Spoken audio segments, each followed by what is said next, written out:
Ai signore nyore Zimbabwe furniture Pore pore Wangu hauna matrainers Chikore kore Totaura Hupenyu Hwamazuvano Uzere wakazara nema ups and downs Muno mtema shingirira kusvika wabudirira Hupenyu Hwamazuvano Uzere wakazara nema ups and downs Muno mtema shingirira kusvika wabudirira Jiwe jiwe jiwe Dek tere dek tere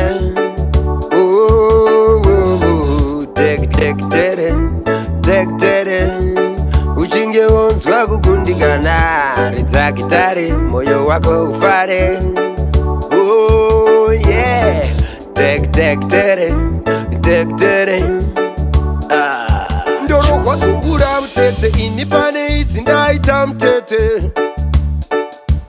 motodana vatete ndati pane idzi taimundi chete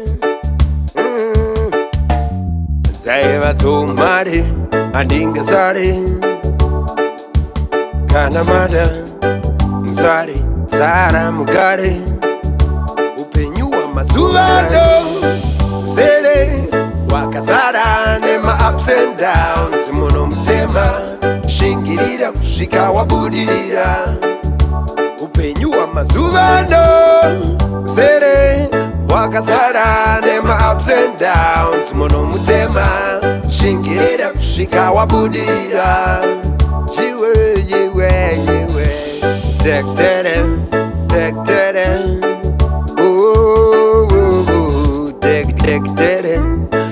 tere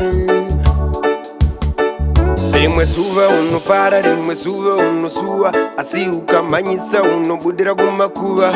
Atingamanyisewo nguva Tingatomhanyidzana nenguva Usafananidze mararamiro akone ari kuita vamwe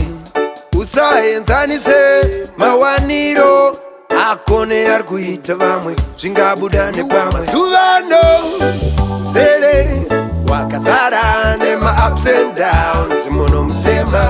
shingirira kusvika wabudirira Hupenyu Hwamazuvano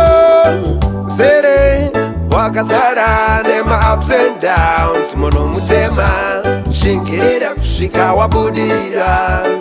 Jiwe jiwe jiwe Dek tere Dek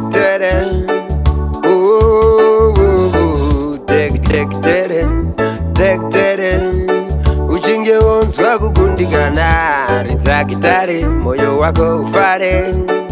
oh yeah Dek tere